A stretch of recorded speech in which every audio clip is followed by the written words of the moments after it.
নমস্কাৰ বন্ধুসকল, কি খবৰ সকলোৰে? নিশ্চয় সকলো ভালে আছে নহয় জানো? প্ৰথমে মোৰ ৰাজশ্ৰী বৰুৱা চেনেলটোলৈ সকলোকে স্বাগতম জনাইছোঁ।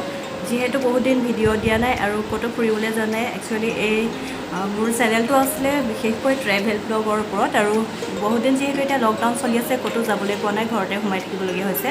আৰু বৰ্তমান আমি গুৱাহাটীত আছোঁ বৰ্তমান, আৰু যিহেতু ঘৰতে সোমাইছোঁ, কি কৰিম ভাবি পোৱা নাই। গতিকে আজি কিবা এটা ৰেচিপি, বিশেষ এটা ৰেচিপি আগবঢ়াইছোঁ।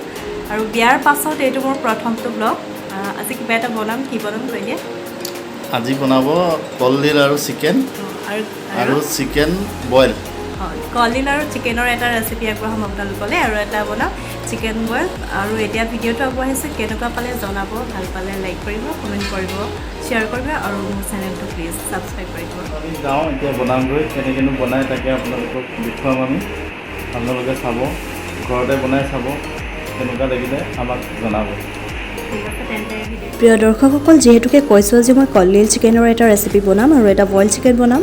প্ৰথমে কলডিল চিকেনৰ ৰেচিপিটো বনাবলৈ এনেদৰে কলডিল এটা লৈছোঁ, আৰু কলডিলৰ বাকলিখিনি গুচাই লৈ আগৰ অংশখিনি কাটি লৈছোঁ, আৰু কুহুমীয়া গৰম পানীত এনেদৰে তিয়াই থৈছোঁ যাতে আঠাটো ভালদৰে গুচি যায়, কলডিলৰ যিটো চেকা। আৰু ইয়াৰ পাছত এনেদৰে কলডিলটো কাটি ল'ব লাগিব। মোৰ হাজবেণ্ডে সহায় কৰি দিছে কলডিলটো কাটোতে। আৰু যিহেতুকে মোৰ ক'ভিডৰ ভেকচিন লৈ মোৰ হাতৰ বিষ হৈ আছে, গতিকে তেওঁৱে মোক সহায় কৰি দিছে। এনেদৰে তেওঁ কলডিলটো কাটি আছে। আৰু ইয়াৰ পাছতে মই চিকেনখিনি, মাংসখিনি দেখিছে, ইয়াত মই মেৰিনেট কৰি ল'ব লাগিব। এতিয়া ধনিয়া পাউডাৰ দিছোঁ, জিৰা পাউডাৰ, মিট মছলা আৰু হালধি গুড়ি অলপ দিছোঁ। মই বেছি মছলা এড কৰা নাই, অলপ অলপ দিছোঁ। ইয়াৰ পাছত এনেদৰে মেৰিনেট কৰি ল'ব লাগিব মাংসখিনি। আৰু এনেদৰে আছে। আৰু এইফালে আছে বইল চিকেন, মাংস বেছি নাই, দুয়োটাৰ কাৰণে আধা আধা ভাগ কৰিছোঁ। আৰু এইফালে আছে ধনিয়া সৰু সৰুকৈ কাটি লৈছোঁ, জলকীয়া, আলু, পিঁয়াজ, আদা নহৰু থেতেলিয়াই লৈছোঁ। আৰু মাংসখিনি দেখিছে, ৰেডি হৈছে। আৰু কলডিলখিনি কাটি লোৱাৰ পাছত পুনৰ এবাৰ মই পানীত তিয়াই লৈছোঁ যাতে আঠাটো ভালদৰে গুচি যায়। আৰু দেখিছে বাহিৰত বৰষুণ আহোঁ আহোঁ, খুব এটা ধুনীয়া বতৰ। আৰু কেৰাহী পাতি ল'লোঁ, এতিয়া মিঠাতেল দিছোঁ। আৰু প্ৰথমে কি কৰিম, কলডিলখিনি ভাজি ল'ম।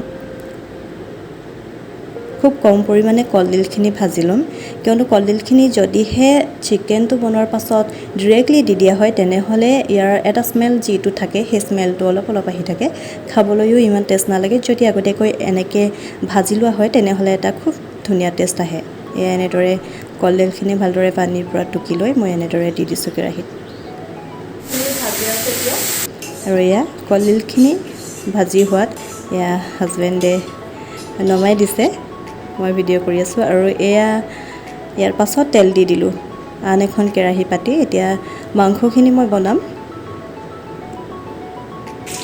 তেল গৰম হোৱাত পিঁয়াজ দি দিলোঁ।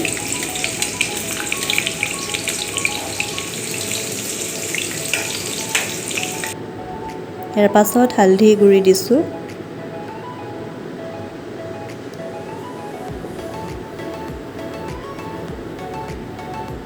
ইয়াৰ পাছত দিছোঁ আদা নহৰু, কম পৰিমাণে দিছোঁ, আৰু আধা থৈছোঁ বইল চিকেনৰ কাৰণে। আৰু দিছোঁ জলকীয়া। আৰু এতিয়া এনেদৰে অলপ অলপ গৰম হৈছে, ৰঙচুৱা হৈ আহিছে, দেখিছে।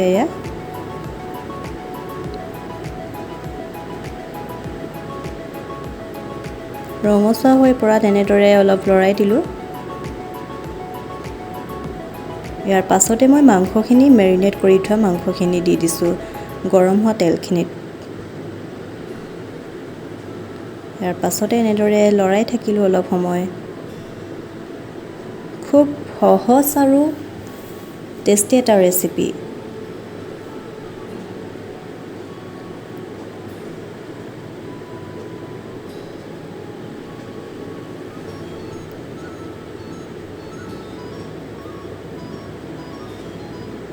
এনেদৰে লৰাই আছোঁ।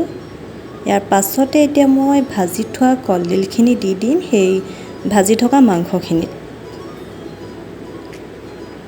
ইয়াৰ পাছত মই একো মছলা নিদিওঁ, যিহেতু মেৰিনেট কৰোঁতেই মই মছলা দিছিলোঁ। বেছিকৈ মছলা হ'লেও খাবলৈ ভাল নালাগে। আৰু এনেদৰে এতিয়া কলডিল আৰু মাংসখিনি একেলগ হৈ গ'ল। দেখিছে, এটা খুব ধুনীয়া লাগিছে দেখাত খাবলৈ কেনেকুৱা হয় নাজানো বাৰু জনাম কেনেকুৱা হয় আৰু আন এটা কেৰাহীত এইফালে মই দি লৈছোঁ বইল চিকেন বনাবলৈ আন এটা কেৰাহী আৰু এইফালে কলডিলখিনি ঢাকি থলোঁ এইফালে বনাম বইল চিকেন আৰু এয়া দেখিলে বইল চিকেন বনাবলৈ কেৰাহীখন গৰম হোৱাত এয়া মাংসখিনি দি দিছোঁ খুব কম পৰিমাণে যিহেতুকে আমি মানুহ দুজনহে আছোঁ ইমান মাংস খোৱাৰ প্ৰয়োজন নাই গতিকে এয়া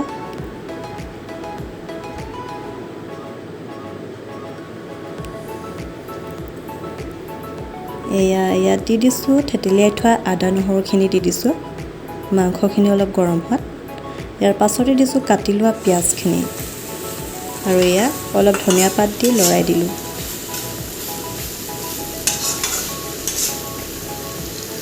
এনেদৰে অলপ সময় লৰাই আছোঁ হালধি নিদিওঁ যিহেতু বইল চিকেনত হালধি নিদিয়ে গতিকে নিমখ দিম মই ইয়াৰ পাছত আলুখিনি দি দিছোঁ যিহেতু মই কলডিল আৰু মাংসখিনিত আলু দিয়া নাই আৰু এয়া বইল মাংসখিনিতহে মই আলু দিম আৰু সকলোতে আলু হ'লে বেয়া লাগে নহয় জানো খাবলৈ গতিকে এনেদৰে বইল চিকেনখিনিত আলু দি দিছোঁ মই আৰু এনেদৰে লৰাই আছোঁ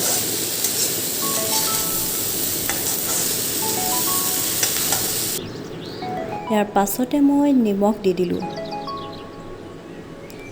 আৰু এটা কথা ক'বলৈ পাহৰিছোঁ মই কলডিলতো নিমখ দিছিলোঁ কিন্তু মই ভিডিঅ' কৰা নহ'লে কাৰণ নিমখ নিদিলে আঞ্জাৰ একো টেষ্ট নাথাকিব আৰু ক'ভিডৰ সময়ত মানুহে ক'ভিড হৈছে বুলি ভাবিব নহয় জানো গতিকে এয়া এতিয়া বইল চিকেনখিনি এয়া খুব ধুনীয়া লাগিছে দেখাত মোৰো ভাল লাগিছে আৰু আপোনালোকৰ কেনেকুৱা লাগিছে নাজানো পিছে এয়া এনেদৰে লৰাই থাকিলোঁ কিছু সময় লৰোৱাৰ পাছতে অলপ গৰম হোৱাত এনেদৰে পানী দি দিলোঁ যিহেতু বইল চিকেন পানীটো দিবই লাগিব নহয় জানো তেতিয়াহে বইল হ'ব মাংসখিনি গতিকে এনেদৰে পানী দি অলপ লৰাই থাকিলোঁ লৰোৱাৰ পাছত কিছু সময় পাছত মই মাংসখিনি ঢাকি দিম আৰু উতলিবলৈ দিম ভালকৈ আৰু এয়া মাংসখিনি উতল আহিছে আৰু ইয়াৰ পাছত মই আকৌ কাটি থোৱা আধা পিঁয়াজ আছিলে যে সেইখিনি আকৌ দি দিলোঁ কাৰণ ভাল লাগে দেখাটো ভাল লাগে খায়ো ভাল লাগে ইয়াৰ পাছত এটা বস্তু দি মই সেয়া হৈছে জালুকৰ গুড়ি অলপ সৰহকৈ দি দিছোঁ কাৰণ মই এই বইল চিকেনখিনিত মই যিহেতু জলকীয়া দিয়া নাই গতিকে মই জালুকেই দি দিছোঁ আৰু জলকীয়া আৰু জালুক দিলে দুইটা যদি একেলগে দি দিয়া হয় তেতিয়া বহুত বেছি জ্বলা হৈ যায় আৰু যিহেতু মই কলডিল আৰু চিকেনত জলকীয়া দিছোঁৱেই আৰু ইয়াত দিছোঁ জালুকৰ গুড়ি অলপ আৰু এয়া মাংসখিনি খুব ধুনীয়াকৈ উতল আহিছে ধনিয়া পাত দি দিছোঁ এনেদৰে কিছু সময় উতলিবলৈ দিয়াৰ পাছত প্ৰায় সিজিছে এই মাংসখিনি এয়া দেখিছে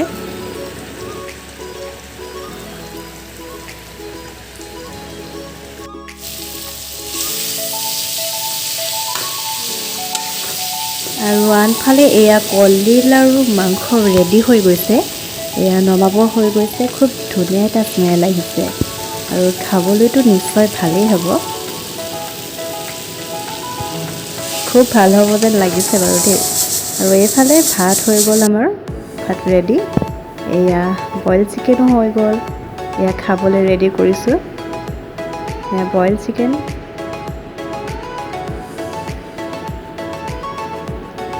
যোজাক কৰিছোঁ আৰু এতিয়া খাব লাগে দৰ্শকসকল আজি ইমানেই আছিলে আমাৰ আজি ঘৰতে সহজতে কম পৰিমাণৰ বস্তুতে বনাব পৰা দুটা সহজ ৰেচিপি কলডিল চিকেন আৰু বইল চিকেন আৰু গতিকে আমি এতিয়া দুয়োজনে গৰমে গৰমে পৰিৱেশন কৰি লওঁ খাবলৈ খুব এটা ধুনীয়া হ'ব আমি অলপ টেষ্ট কৰি চাইছিলোঁ আৰু সেয়া আপোনালোকক নেদেখুৱালোঁ খুব ধুনীয়া হৈছে আৰু এতিয়া আমি ভাতৰ লগত পৰিৱেশন কৰিম দুপৰীয়াৰ আহাৰ খাম এতিয়া আমি গতিকে আপোনালোকেও ঘৰত বনাই চাব কেনেকুৱা লাগিলে জনাবলৈ নাপাহৰিব ভিডিঅ'টো চাই কেনেকুৱা লাগিলে আৰু যদি ভাল পালে লাইক কৰিব কমেণ্ট কৰিব শ্বেয়াৰ কৰিব আৰু মোৰ চেনেলটো প্লিজ ছাবস্ক্ৰাইব কৰি দিব তেনেহ'লে আজিলৈ আহিছোঁ